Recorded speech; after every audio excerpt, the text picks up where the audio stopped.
Welcome back, drama hunters. And if you're new here, a huge welcome to the Daily Drama Stories, your ultimate destination for jaw-dropping true stories of HOA overreach and the epic battles against it. Before we dive into today's unbelievable tale, I want to hear from you. Where are you watching from? Drop your location in the comments below. And while you're down there, make sure you hit that subscribe button and ring the notification bell so you're always the first to find out when our latest daily drama hits the screen. All right, let's get into this video. Today, we're heading out to the sprawling countryside, to a story that proves sometimes the biggest battles are fought over the smallest details. This is the tale of Eleanor Vance, a woman who inherited her family's horse ranch, a place of peace and legacy, only to find herself at war with an HOA president whose thirst for power was matched only by her desire for a pristine aesthetic. The Vance family ranch wasn't just a property, it was a living piece of history. For over 100 years, it had been a sanctuary for horses, a place where the Vances had cared for and trained these magnificent animals. And at the heart of this history stood a fence. It wasn't just any fence. It was a weathered, sturdy post and rail fence, the same one that Eleanor's grandfather had painstakingly built with his own two hands. It was a part of the ranch's identity, a boundary that had seen generations of horses and riders. The fence, with its silvered wood and mossy patches, was a testament to a life lived in harmony with the land. It had character. It had a story. But to the HOA president, a woman we'll call Karen, it was simply dilapidated. Karen, whose real name was Brenda Carmichael, was a force to be reckoned with. She had a manicured lawn that could shame a golf course, and a penchant for rules that bordered on the fanatical. She was the kind of person who saw a single dandelion as a personal insult. Brenda had moved into the new, modern development that had sprung up on the edge of the Vance property 5 years earlier. The development, called the Preserve at Whispering Creek, was a monument to uniformity and soulless perfection. When she was elected HOA president, she saw it not as a role of community service, but as a license to mold the entire neighborhood and everyone in it to her will. Eleanor's first real run-in with Brenda was over a routine matter. A letter arrived in a crisp, professionally printed envelope, smelling faintly of lavender and passive aggression. It was a notice from the HOA, citing a violation. Violation of Section 4.3, subsection B, Aesthetic Maintenance and Uniformity Standards. Eleanor, a kind-hearted soul who spent her days tending to her horses and her nights reading old books, was baffled. She read the letter again. It wasn't about the color of her barn or the state of her driveway. It was about the structural integrity and aesthetic appropriateness of her fence. Brenda had declared war on the fence. The letter demanded that Eleanor tear down her grandfather's fence and replace it with a new, vinyl white picket fence, the same kind that lined the perimeter of Brenda's own property. Eleanor's blood ran cold. The thought of tearing down that fence was like being asked to tear down a part of her own family history. She was a quiet woman, not one for confrontation. But this was different. This wasn't about a weed in the garden or an unmowed lawn. This was personal. This was an attack on her legacy. She tried to reason with Brenda. She called her, and the conversation was as icy as a winter wind. "Eleanor," Brenda said, her voice dripping with condescension, "you simply don't understand. We have an image to uphold. The development is called the Preserve. Your rustic fence detracts from the value of our community. It looks like something from a third-world country." Eleanor was floored. "Brenda," she said, her voice trembling with emotion, "this fence was built by my grandfather. It's been here for over 100 years. It's a part of this land."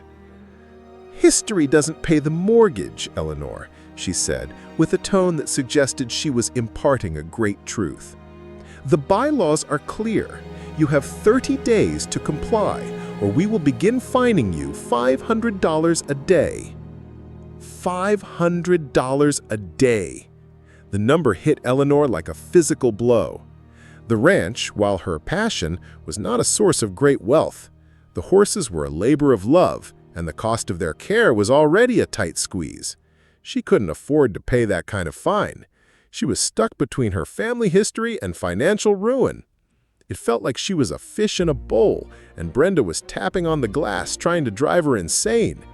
"I have no words to describe this," she whispered to herself. Eleanor decided to take a different approach. She attended the next HOA meeting, an event she usually avoided like the plague.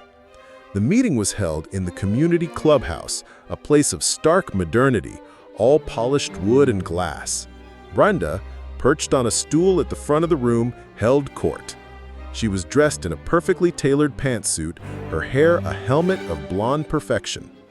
Eleanor, in her worn jeans and dusty boots, felt completely out of place, but she had to fight.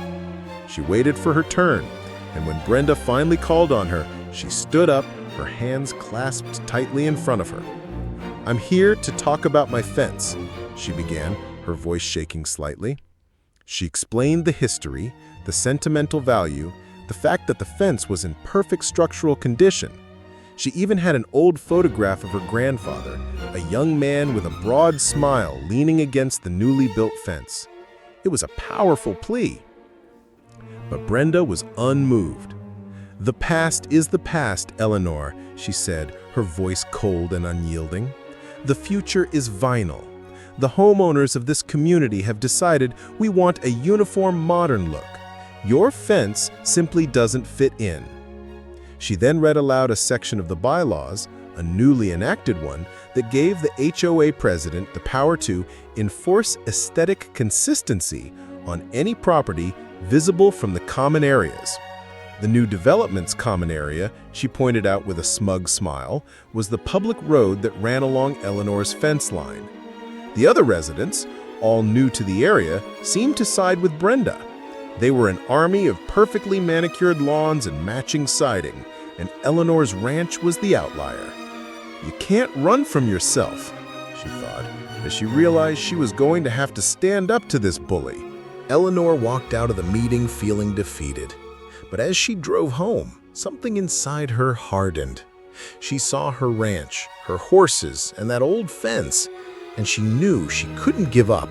The fence was a symbol of her family's legacy, and she wasn't going to let some power-hungry HOA president erase it. She started doing some research.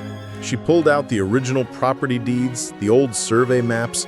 She found a copy of the original covenants and restrictions for the entire tract of land, dating back to before the modern development was even a twinkle in a developer's eye.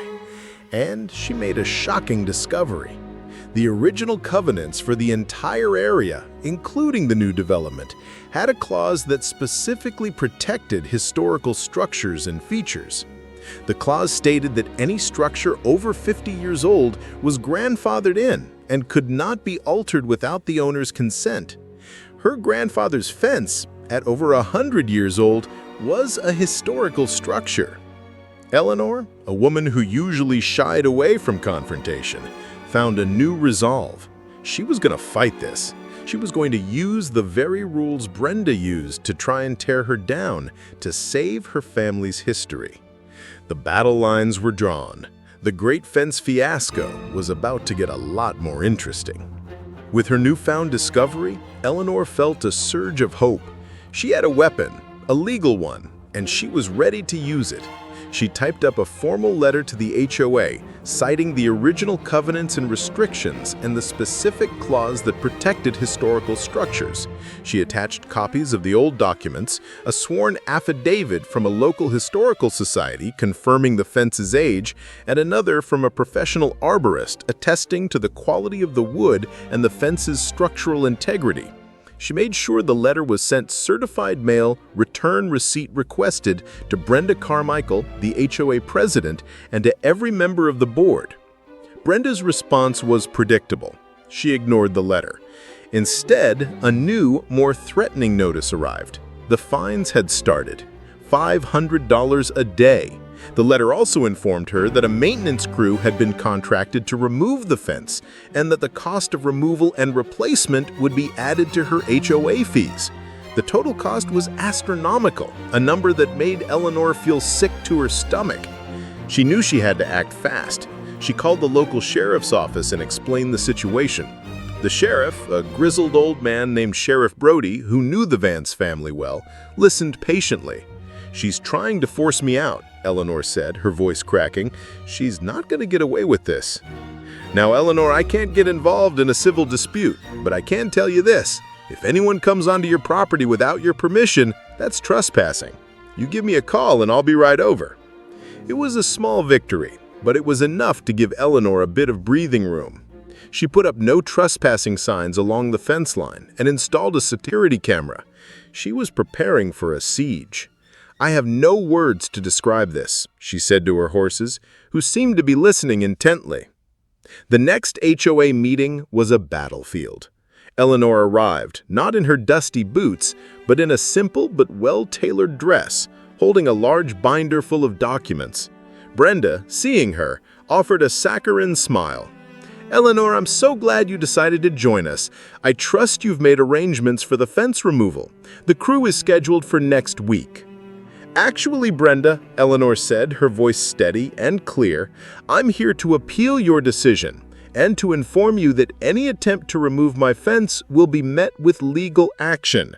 She presented her case, calmly and methodically, laying out the evidence, the original beads, the Historical Society's affidavit, and the specific clause in the covenants.